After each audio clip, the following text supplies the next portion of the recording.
अगर आप ऑफ़िस में काम करते हो या वर्क फ्रॉम होम करते हो या आपका पूरा दिन ज़्यादातर बैठे-बैठे निकल जाता है, तो ये वीडियो आपके लिए है। आज की दुनिया में एक्सरसाइज़ ना करने से कम बट बैठे रहने से ज़्यादा हमें नुकसान होता है। तो अगर आप दिन में 8 से 10 घंटे बैठ के काम करते हैं या पूरा दिन ऐसे ही निकलता है, तो मैं आपको बताऊँगा आपकी बॉडी के साथ एग्ज़ैक्टली क्या-क्या होता है, क्या-क्या परेशानियाँ आपको झेलनी पड़ सकती हैं एंड उसको फिक्स कैसे करते हैं। So let's start the video. So point number 1, आपका पोस्चर खराब होने लगता है। अगर दिन भर आप ऐसे बैठ के काम करते हो, लैपटॉप पे, डेस्कटॉप पे या फ़ोन चलाते हो, है ना? तो आपके शोल्डर्स फॉरवर्ड रोल हो जाते हैं। बैक अपर बैक राउंड हो जाती है और नेक पे आपका काफ़ी लोड पड़ता है, ठीक है? सो इस पोस्चर खराब होने की वजह से आपको क्या-क्या नुकसान होंगे? पहले शोल्डर फॉरवर्ड है, बैक राउंड है और नेक भी आपकी आगे की तरफ झुकी हुई है। और ये रिपीटेडली अगर आप काफ़ी टाइम से कर रहे हो, क्योंकि अक्सर ऐसा होता है हम स्टार्टिंग में तो स्ट्रेट बैठते हैं। हाँ, पीठ एकदम लगा के स्ट्रेट अपराइट, लेकिन कुछ देर काम करने के बाद हमारा पोस्चर ऑटोमैटिकली आगे हो जाता है। हमको पता भी नहीं चलता, हम काम में इतने बिज़ी हो जाते हैं कि ऐसा राउंड हो जाता है। हम करना नहीं चाहते बट हो जाता है। फिर उसके बाद इससे प्रॉब्लम क्या होगी? आपका नेक पेन स्टार्ट हो जाता है, शोल्डर पेन स्टार्ट हो जाता है, अपर बैक पेन स्टार्ट हो जाता है। तो इसको अवॉइड करिए और हर आधे घंटे बाद अपना पोस्चर चेक करिए और सीधे बैठने की कोशिश करिए। अब आते हैं सबसे common problem, lower back pain. तो जब आपका पोस्चर ख़राब रहता है काफ़ी टाइम तक और आप ज़्यादा टाइम बैठे रहते हो, तो आपके हिप मसल और इनएक्टिव हो जाते हैं। हिप फ्लेक्सर्स टाइट हो जाते हैं और हिप मसल इनएक्टिव या उसे डेड ग्लूट्स भी कहते हैं। तो उससे होता क्या है?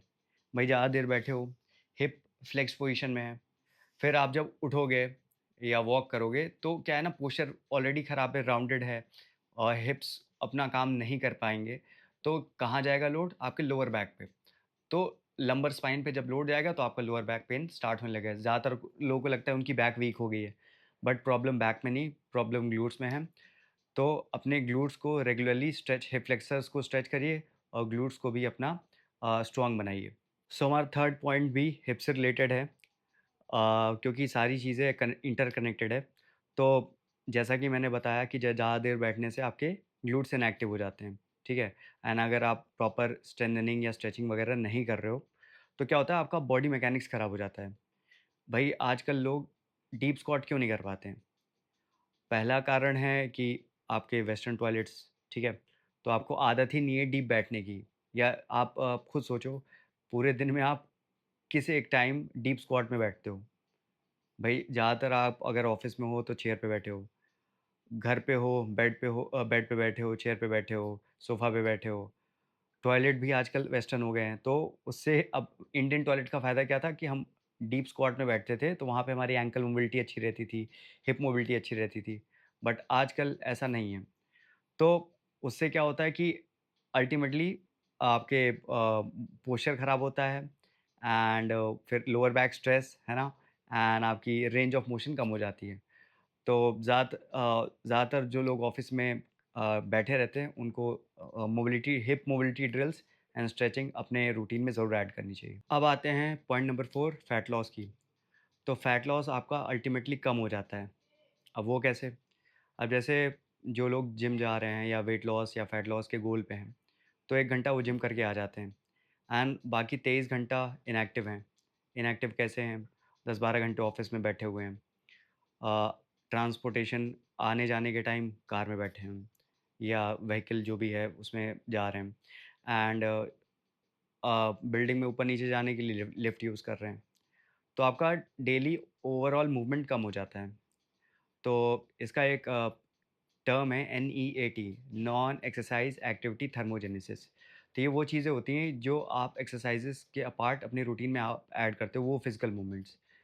तो आपका नीट कम होगा, तो आपकी कैलोरीज़ बर्निंग कम होगी एंड ओवरऑल आप डेफ़िसिट में नहीं रह पाओगे, तो ऑब्वियसली आपका फैट लॉस भी स्लो हो जाएगा। तो इसलिए मैं कई क्लाइंट्स कहते हैं सर मेरा फैट लॉस नहीं हो रहा है, मैं ये वर्कआउट भी कर रहा हूँ डेली 1 घंटा, डाइट भी फ़ॉलो कर रहा हूँ। तो मैं ये बताता हूँ उनको कि एक्सरसाइज़ से ज़्यादा मूवमेंट इम्पोर्टेंट है। आप दिन में जितना वॉकिंग कर रहे हो, अगर 10,000 स्टेप्स कर पा रहे हो बहुत अच्छी बात है। नहीं तो आप लिफ्ट की जगह स्टेयर यूज़ करो अगर पॉसिबल हो। बीच-बीच में आधे 1 घंटे में आप थोड़ा-सा सीट से अपने उठ के वॉक कर लो। तो ये सारी चीज़ें आप ऐड करोगे, आपको बहुत फ़ायदा मिलेगा। सो अब आते हैं पॉइंट नंबर 5। आपके एनर्जी लेवल्स ड्रॉप होने लगते हैं ड्रास्टिकली। आपको आपने कभी नोटिस किया है कि अगर आप ज़्यादा देर बैठे हो, तो आप बहुत ज़्यादा थकान फ़ील कर रहे हो और क्विक आपने 2 मिनट की वॉक कर ली, तो आप थोड़ा ज़्यादा एनर्जेटिक और अलर्ट फ़ील करने लगते हो। अब ये ऐसा क्यों होता है? कि मूवमेंट से हमारा ब्लड सर्कुलेशन बेटर हो जाता है। बैठे-बैठे ब्लड सर्कुलेशन की सप्लाई स्लो हो जाती है, तो ऑक्सीजन लेवल हमारा बॉडी में बढ़ने लगता है। मतलब ब्रेन तक ऑक्सीजन अच्छा पहुँचेगा एंड फिर आप ज़्यादा अलर्ट फ़ील करोगे।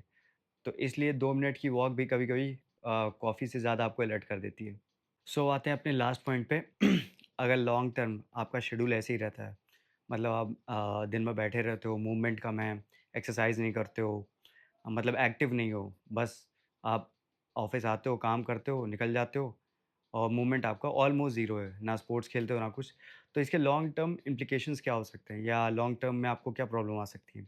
सबसे पहले आपका वेट गेन, ओबेसिटी एंड आगे चल के उसी से रिलेटेड आपको टाइप 2 डायबिटीज़ एंड इससे ही कनेक्टेड है आपका ब्लड प्रेशर, हाई बीपी वाली प्रॉब्लम आ सकती है।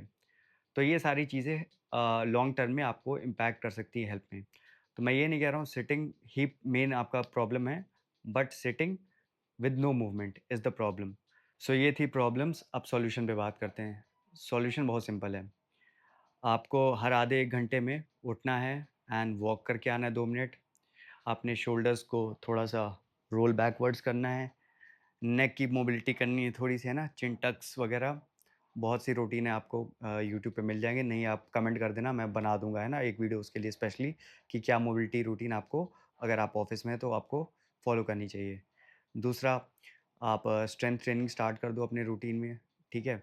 कोई भी स्पोर्ट्स एक्टिविटी इन्वॉल्व कर लो अगर जिम जाना पसंद नहीं है तो। एंड सिंपल अपना 8 से 10,000 स्टेप्स डेली करो एंड अपना एक मोबिलिटी रूटीन फ़ॉलो करो। घर पे या अगर घर पे टाइम नहीं मिलता तो ऑफ़िस में थोड़ा बहुत आप कर सकते हो, ठीक है? सो आई होप वीडियो आपको पसंद आया हो, ठीक है? सो लाइक करें, सब्सक्राइब करें एंड मूवमेंट को अपना ज़िंदगी का पार्ट बनाएँ ताकि आप एनर्जेटिक, हेल्दी और पेन फ्री लाइफ़ जी सकें। Okay, see you in the next one.